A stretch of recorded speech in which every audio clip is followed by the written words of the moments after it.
안녕하십니까. 자, 대방전기 통신학원 강사 박순영입니다. 자, 오늘은 여러분들하고 기출문제를 잠깐 몇 문제 정도 풀어보려고 해요. 자, 기출문제는 언제 거냐? 2021년 1회 기출문제를 풀어보려고 합니다. 결국은 지금 제가 찍고 있는 이 시점은 2021년 4회 대비가 되겠죠? 21년도 문제 60문항을 제가 쭉 돌아봤는데요. 크게 문제될 만한 건 없어요. 여러분들 21년 1회 같은 경우 혹시라도 시험 보고 떨어지신 분이 있다라고 하면 너무 기초를 소홀히 하셨거나 아니면은 너무 만만하게 보신 거야. 통신설비 기능장을. 그래서 여러분들이 어떻게 보신 거냐면 기출문제만 놓고 뭐예요? 이렇게 보신 거예요. 이렇게 해서 정도 가신 것도 아니고 어떻게 보신 거예요? 그냥 이러면 이제 어떤 사태가 발생하냐면 시험장 가시면 기출문제가 만약에 그대로 된 문제가 나왔어요. 그런데 불구하고 여러분들 기출문제 그대로 줬는데 틀려요. 문제를 토시 하나 안 바꾸고 그대로 줬는데 틀려요. 그러면 당연히 합격할 수가 없습니다. 그래서 통신설비 기능장 같은 경우는 지금 현재 60문항으로 나오고 우리 기사산업기사와 달리 기능장 종목이 과락이 없어요. 그만큼 어드밴티지가 엄청 커요. 그런데 불구하고 여러분들이 36개를 맞추셔야 합격인데 그게 안 나오셨다라고 하는 거 그러니까 올해 1회차, 21년 1회차 이때 36개가 안 나왔다라고 하시는 분은 공부 방법이 틀렸거나 아니면 기출문제를 우선 너무 소홀히 하신 거예요.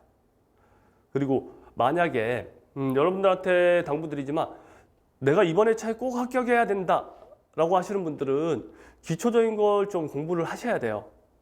그래서 문제를 보고 가장 기초적인 내용들 거기에 예를 들어서 1번 문제가 있는데 1번 문제에 부수적으로 조금 더 알아야 될 내용들 기본적으로 좀 알아야 될 내용 그 정도는 좀 알고 가시면 확실하게 붙을 수 있어요. 그러면 공부는 어떻게 해요? 공부는 그렇죠. 통신설비 기능장 필기 같은 경우는 교재가 시중에 나와 있는 게 거의 제로입니다. 그래서 어쩔 수 없이 저희 학원 교재를 사서 보시는 분들이 많은데 어쩔 수 없기도 하고 저도 지필에 관여했고 했지만 생각보다 내용을 여러분들 합격할 수준 정도까지는 충분히 넣어놨어요. 그래서 그렇게 보시는 분들도 있고 그거 보고 이해가 안 되시는 분들은 어떻게 하셔야 돼요? 강의 보셔야 돼요. 강의. 이건 어쩔 수 없어요. 여러분들이 공부를 해야 되는데 모든 책을 서적을 다 쌓아놓고 보실 수는 없잖아요. 그래서 그런 거를 함축적으로 해서 공부할 수 있게 해드리는 게 강의죠. 그래서 여러분들 한 번에 합격하셔야 된다라고 하면 강의 보시는 거 좀 추천드리고요. 일단은 자 21년 1회 기출문제를 볼 텐데 조금 기본적인 내용들 그래서 거기에서 알아야 될 내용들 이런 거를 조금 설명을 드리겠습니다. 그래서 자 21년 기출문제를 한 4-5개만 볼 겁니다. 4-5개 정도만 볼 건데 거기에 필요한 것들 좀 간단하게 설명을 드릴게요. 자세히 설명드릴 수는 없고 자세히 설명드려봤자 여러분들이 싫어하시죠? 여러분들은 뭐예요? 검색해서 찾아서 아마 제 강의를 지금 보고 계실 텐데 너무 장황하게 설명드리면 싫어하시니까 딱 핵심만 몇 가지들 추려서 해드리겠습니다. 자, 일단 첫 번째 볼 문제는 자 21년 1회 문제인데 1회 기출문제 없으신 분들은 저희 학원 홈페이지 회원가입하시고 기출문제 자료실에서 뽑으시면 돼요. 뽑으시면 되고요. 그리고 있으신 분들 같은 경우 기존에 출력해 놓으신 분들 같은 경우는 자 2021년 1회 1유형입니다. 1유형. 그래서 시험지 문제 형별이 있는데 1번이 있고 2번이 있어요. 그 중에서 1번이에요. 형별은. 그래서 문제 만약에 2번 갖고 계신 분들은 문항수가 다를 수 있기 때문에 여러분들이 문제 좀만 넘겨보시면 바로 찾으실 수 있으실 거예요. 그래서 자 1형의 5번 되겠습니다. 5번. 자 5번 문제고요.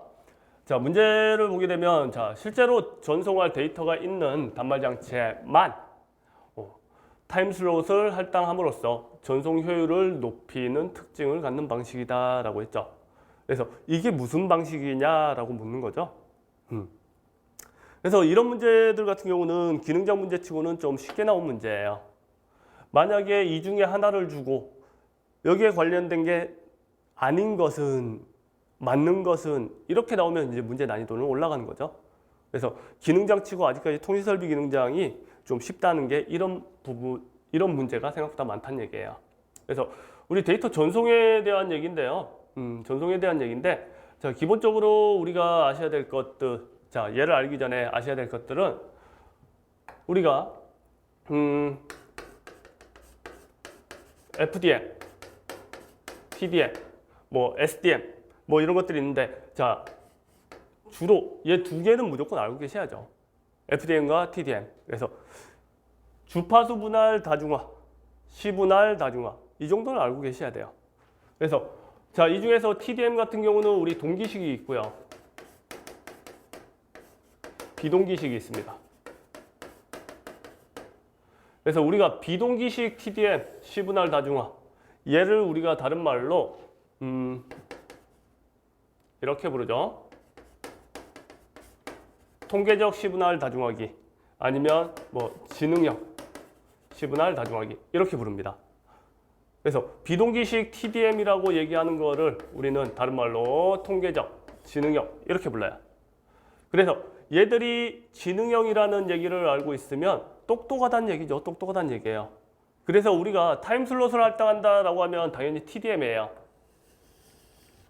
자, 이렇게 보면, 자, 문제 푸는 요령까지 같이 알려드려요. 자, 타임슬롯을 할당한다. 당연히 시분할이에요. TDM, TDM, FDM, WDM. 틀리고. 찍더라도 어떻게 해요? 두 개 안에서 해결을 보셔야 된다는 얘기예요. 근데 찍을 문제가 아니에요, 이 문제는. 보시면 실제로 전송할 데이터가 있는, 그러면 반대로 생각하면 실제로 전송할 데이터가 없어요. 없다. 자, 이래도 뭐 한다? 타임슬롯을 할당한다. 얘를 준대요. 두 개가 비교가 되죠? 자, 그러면 실제로 실제로 전송할 데이터가 있는 단말 장치에만 타임슬롯을 할당을 한대요. 그러면 없는 것까지 할당을 하면 쓸데없는 할당이 되죠? 그렇게 보면 누가 더 똑똑해요? 얘가 더 똑똑하죠. 지능형 TDM. 우리 비동기식 TDM이라고 하는 거. 얘가 더 똑똑한 거예요. 그래서 자, 5번의 정답은 3번이에요. 3번. 그래서 5번 같은 문제를 가지고 만약에 내가 공부를 했는데 수박 겉핥기식으로 했어요. 그랬을 경우에는 2, 4번은 일단 제낄 수 있어야 돼요. 2, 4번은. 50대 50의 확률에서 어떻게 해요? 맨 처음에는 25%의 확률에서 두 개만 빼면 5대 5의 확률이에요. 어떤 게 확률 싸움이 더 커요? 아, 그랬더니 이제 이렇게 반문을 하시죠. 아니, 나는 찍으면 틀려. 이러시는 분들. 제 경험 노하우 하나 말씀드리면, 저도 찍으면 잘 틀려요. 그러면 어떻게 하냐면, 봤는데, 1번 같아. 그래, 1번이야. 그래 놓고 저는 반대로 가요. 무슨 얘기인지 아시겠어요? 그래서 찍는 게 틀리는 확률이 거의 90% 된다라고 하시는 분은 일단 찍으세요. 찍고 뭐예요? 5대 5에서 반대쪽 찍으시라고. 일단은 찍고. 왜? 처음부터 반대로 생각하시면 못 찍어요. 갈팡질팡해요. 그래서 이렇게 찍으시면 되고, 자, 찍는 건 둘째 치고, 찍는 게 아니라 이 문제는 정확히 풀어서 맞추셔야 되는 문제입니다. 그래서 동기식 TDM 같은 경우 일반적으로 우리가 TDM이라고 부르고요. TDM 같은 경우는 우리 실제 전송할 데이터가 없는 단말 장치에도 타임슬롯을 할당합니다. 그래서 여러분들이 아셔야 될 거는 이 내용도 아셔야 돼요. 이 내용이 보기로 넘어갈 수도 있습니다. 보기로. 그래서 5번 문제 같은 경우는 그냥 우리가 기본적인 이론만 알고 계시면 바로 맞히실 수 있는 문제고요. 자, 그러면 5번은 생각보다 쉬운 문제예요. 자, 다음 문제 볼게요. 자, 다음 문제는 우리 9번 문제 보도록 하겠습니다. 9번 문제. 자, 9번 문제 같은 경우는 전송 에러가 발생할 경우 수신 측에서 송신 측으로 손상된 데이터의 재전송을 요구하는 프로토콜은 무엇인가 라고 했어요. 그래서 우리 여기서 포인트는 뭐예요? 일단 문제는 에러에 대한 문제죠. 에러에 대한 문제예요. 그래서 에러를 뭐예요? 에러를 수정하고 수정하는 놈이 뭐고 어떤 방식으로 수정하는지, 그래서 에러를 제어하는 방식, 그거를 좀 알고 계셔야 된다는 얘기예요. 그래서 에러 제어, 오류 제어 방식을 묻는 문제입니다. 자, 문제 속에서 보시게 되면 자, 수신 측에서 어디로? 송신 측으로 뭘? 데이터의 재전송, 얘를 요구하는 프로토콜이래요. 자, 그러면 다시 보면 우리 송신에서 수신 측으로 데이터를 보냈어요. 데이터를 보냈죠. 자, 데이터를 보냈는데 에러가 발생을 했단 얘기예요. 그래서 얘 여기 문제 있네, 문제 있어, 이런 얘기예요. 자, 이렇게 문제가 있다라고 했을 때 수신 측에서 고칠 수도 있죠. 여기서 에러를 수정할 수도 있죠. 수정할 수도 있죠. 근데 굳이 뭐야? 여기서 수정 안 해. 뭐예요? 자, 수신 측에서 송신 측으로 뭐해?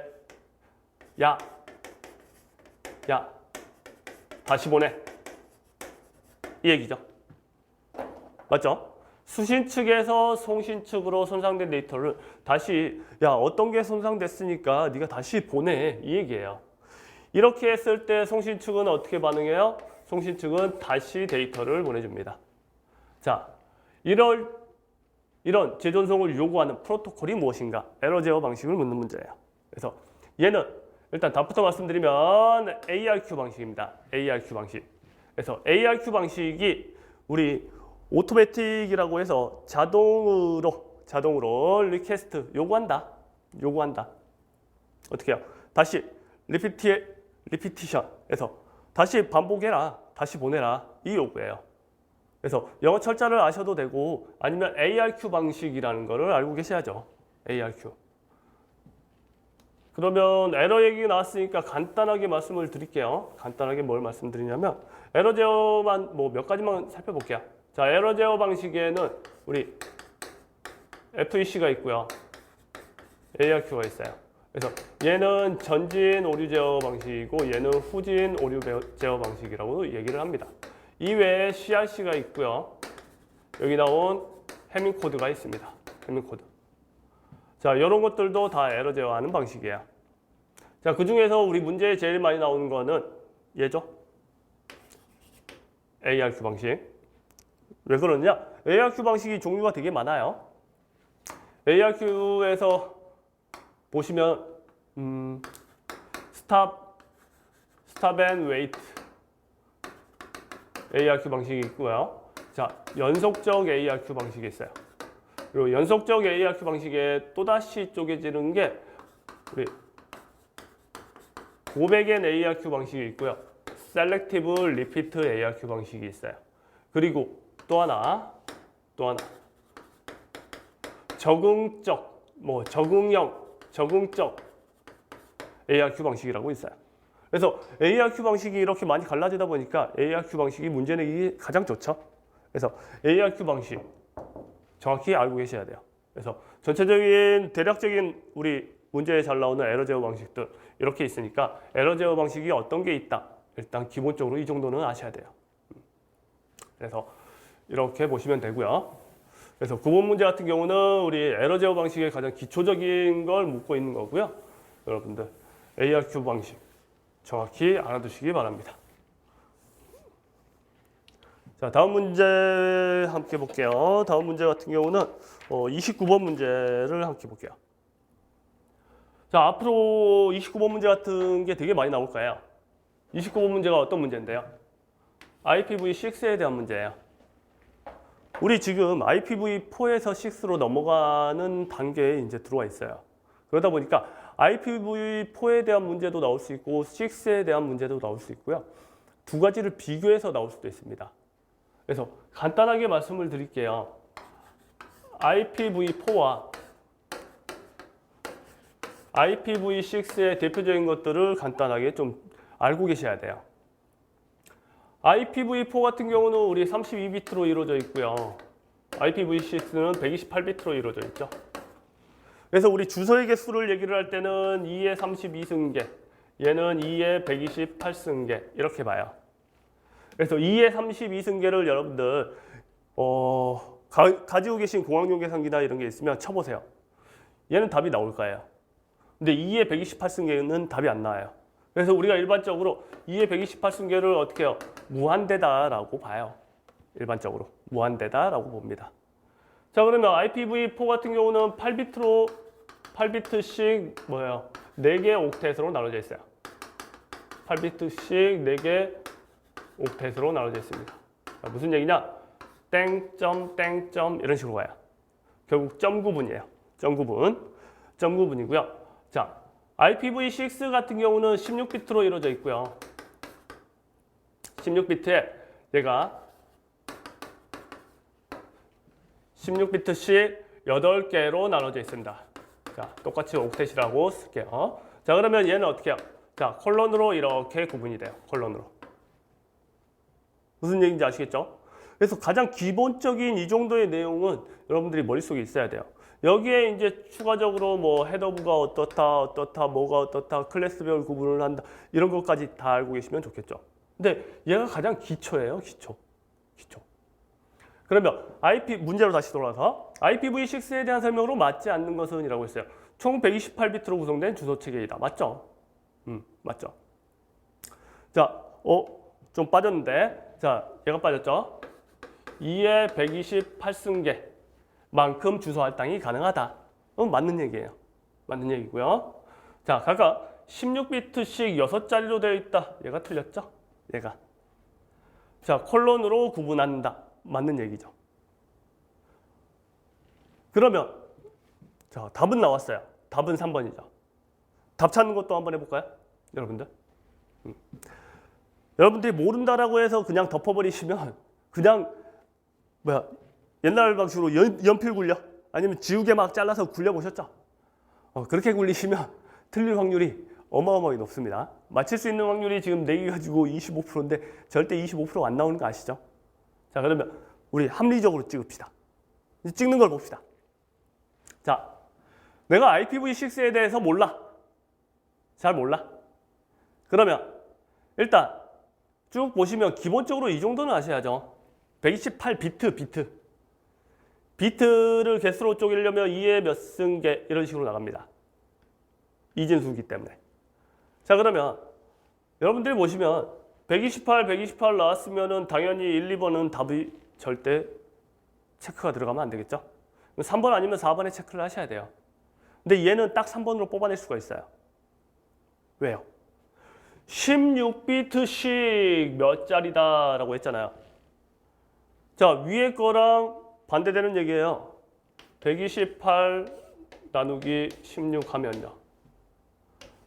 8 아닌가요? 8? 맞나요? 8자리 들어와야죠. 8자리. 그래서 문제를 누가 출제했는지 모르겠지만 기초적인 상식만 알고 있으면 헷갈리더라도 그냥 바로 풀어낼 수 있게 준 문제예요. 근데 이제 출제자야 뭐 그런 생각으로 안 했겠죠. 여러분한테 문제를 거저주기 위해서 냈겠죠. 근데 여러분들은 어떻게 해요? 어렵게 생각해서 잘못 찍어서 다 틀리겠죠. 그래서 조금만 보기를 자세히 살펴봐도 여러분들이 답 찾을 수 있다는 얘기예요. 무슨 얘기인지 아시겠죠? 그래서 찍는 방법까지. 이런 선생님이 어디 있어요? 찍는 걸 다 알려줘요. 그렇다고 여러분들 너무 찍는 것만 생각하시면 안 됩니다. 그래서 좀 전에 봤듯이 제가 적었듯이 IPv4와 IPv6 같은 경우는 여러분들 기본적으로 조금 알고 계셔야 되는 내용이고요. 이제 IPv6로 넘어가기 때문에 여러분들이 당연히 IPv6에 대한 내용, IPv4하고 비교해서 알고 계시면 가장 좋습니다. 그래서 제가 말씀드리는 공부 방식 하나 말씀드리면 중간에 잠깐 여담으로 자, A라는 거를 문제로 주면 소위 말해 IPv6를 문제로 주면 여러분들이 외우기 가장 좋은 건 뭐냐면 IPv4를 옆에 같이 대칭을 시켜놓고 두 개의 차이점을 여러분들이 보시면서 외우시는 게 가장 잘 외워집니다. 그래서 문제에 IPv6가 나왔으면 IPv4를 같이 떠올리시면 돼요. 근데 문제가 어떻게 해요? IPv4에 대한 얘기는 없는데 가장 기초적인 내용이죠. 그래서 이 정도는 맞춰주셔야 됩니다. 자, 다음 문제 볼게요. 35번 문제 보도록 하겠습니다. 35번. 자, 35번 문제 같은 경우는 우리 광섬유에 대한 문제입니다. 광섬유. 광섬유의 우리 손실에 대한 얘기인데요. 자, 광섬유 손실은 어렵지 않으니까 기본적으로 조금 알고 계셔야 되는 문제입니다.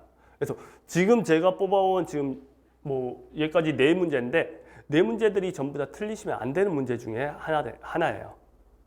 4문제 지금 뽑았는데 4문제를 다 틀리시면 안 돼요. 가장 기초적으로 좀 알고 계셔야 되는 문제들. 그래서 광섬유의 손실 얘기가 나왔습니다. 손실. 자, 고유 손실이라고 나왔는데, 자, 우리가 손실은 고유 손실과 부가적 손실로 나눕니다.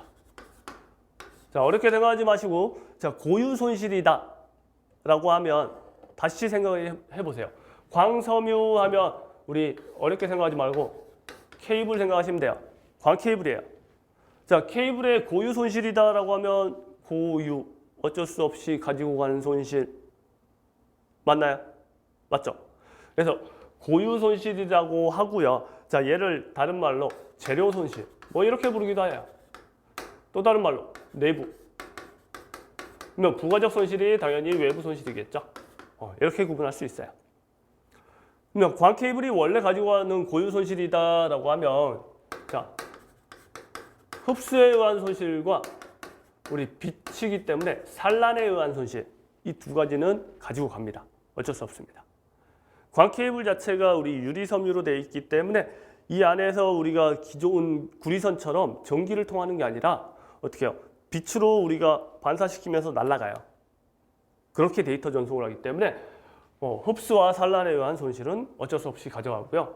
조금 더 얘기하면 뭐 OH- 이온에 의해 발생하는 손실이 가장 큽니다.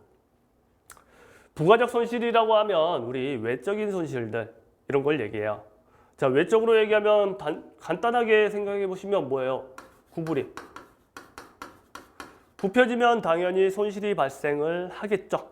그래서 구부림에 의한 손실도 있을 거고요. 또 하나, 우리 융착 접속, 뭐 접속을 한대요. 얘를 가져다가 2개를 붙였어. 구리선을 2개를 붙였어요. 당연히 그 점에 대한 손실이 나죠. 그래서 접속에 대한 손실도 당연히 있는 거고요. 자, 그러면 여기에 또 하나 여러분들이 이제 조금 헷갈릴 거는 구조 불완전에 의한 손실이 있습니다.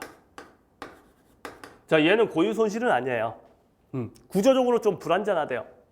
그 얘기는 어떻게? 원래 얘가 가지고 있는 게 아니라 우리가 아직까지 이 구조적인 거를 조금 더 좋게 개선해 나가고 있죠. 맞죠? 그래서 어쩔 수 없이 외부적으로 가지고 오는 손실이 된다. 이렇게 이해하시면 됩니다. 그리고 나면 여러분들 이제 조금 어려운데 마이크로 밴딩 손실이 있습니다. 자, 마이크로 밴딩, 매크로 밴딩 이렇게 얘기하는데, 자, 마이크로 밴딩, 매크로 밴딩 뭐 이렇게 얘기하는데 밴딩 얘기가 나오고 앞에 어려운 용어가 나왔다라고 하면 가장 쉽게 얘기하면 얘가 광 케이블이라고 하면 이렇게 외부에서 눌려요. 눌리게 되면 얘가 아무래도 살짝은 찌그러지는 현상이 발생을 하겠죠. 그래서 요럴 때 발생하는 손실, 이거를 우리 마이크로 밴딩 이렇게 얘기를 해요.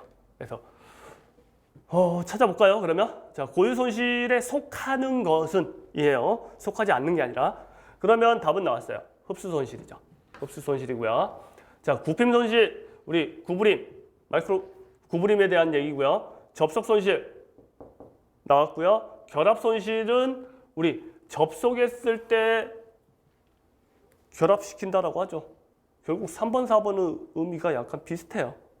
그래서 3, 4번에는 답이 가면 안 되겠죠, 또. 그래서 자, 찍을 때도 어떻게 해요? 3, 4번은 뺐어야죠. 이렇게 해서 35번 문제 봤고요. 자, 다음 문제도 제가 뽑아온 건 광입니다. 요즘 광에 관련된 문제가 많이 나와요. 그만큼 여러분들 주위에서 광 케이블 많이 포설하고 보게 되죠. 그래서 나오는 거예요. 자, 그러면 36번 문제. 이번에는 광 케이블이라고 하고 모드의 종류를 묻습니다. 모드의 종류. 너무 뻔한 문제고요. 너무 많이 오픈된 문제예요. 이런 문제는 절대 틀리시면 안 됩니다. 안 돼요. 우리가 계단형이 있고 언덕형 이렇게 나뉩니다. 계단형이 있고 언덕형이 있어요. 자, 근데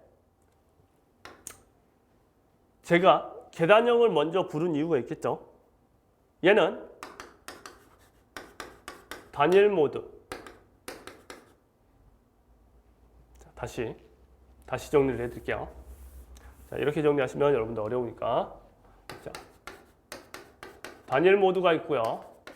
다중 모드가 있는데, 자, 좀 전에 봤던 우리 계단형과 언덕형이 있습니다. 자, 이 중에서 자, 계단형은 앞에 있어서 두 개 다 들어가요. 계단형은. 자, 언덕형은 다중 모드에만 있습니다. 언덕형은. 자, 그래서 단일 무슨 얘기야? 하나밖에 없어요. 단일 되셨나요? 외우는 거 어렵지 않죠? 단일 아시겠죠? 그러면 언덕형 같은 경우는 다중 모드밖에 없기 때문에 정답은 3번이 되겠죠. 그래서 이런 문제들은 가장 간단한 문제이기 때문에 여러분들이 어떻게 해요? 당연히 암기가 돼 있으셔야 돼요. 암기가. 자, 이렇게 해서 저하고 21년 1회 한 5문제가량을 봤는데요. 전부 다 기본적으로 안 틀리셔야 되는 문제들만 제가 짚어봤습니다. 물론 이보다 더 많아요. 틀리면 안 되는 문제들이. 그런데 광 케이블에 대한 문제가 많이 나오기 때문에 광에 대한 거 잠깐 살펴드렸고요. 그리고 전반적으로 많이 나오는 문제 중에 우리 맨 처음에 봤던 우리 TDL, 우리 시분할 다중화, 뭐 주파수 분할 다중화하는 다중화에 대한 얘기, 전송에 관한 얘기예요. 자, 그것도 많이 나오고요. 또 하나 에러 제어 방식 봤었죠. 에러 제어 방식 당연히 알고 계셔야 되는 문제. 그리고 나면 또 뭐 봤어요? IPv6. 그래서 우리 인터넷 주소 체계가 이제 바뀌어갈 예정이기 때문에 이제 과도기로 넘어가는 수준이 됐죠. 네, IP 주소 고갈로 인해서 넘어가고 있죠. 그래서 이런 문제까지 함께 살펴봤습니다. 그래서 앞으로도 계속 나올 문제고 여러분들이 계속 그 분야 공부하셔야 되는 문제이기 때문에 제가 같이 봐드렸고요. 여러분들 만약에 이런 부분들이 너무 공부하기 힘들다, 안 된다 하시면 학원의 문을 두드려 주시기 바랍니다. 코로나고 뭐고 할 거 없이 동영상으로도 필기 같은 경우는 충분히 커버가 가능하시기 때문에 여러분들 동영상만 열심히 보셔도 합격하실 수 있으세요. 자, 이렇게 하고 자, 오늘 2021년 1회차 기출문제 저하고 한 5문제 살펴보셨는데요. 이게 도움이 조금이나마 되셨길 바라겠습니다. 자, 이상으로 자, 대박통신학원의 저는 박순영이었습니다. 자, 다음에 저 다시 봬요. 실기 때라도 봬요. 자, 수고하셨습니다.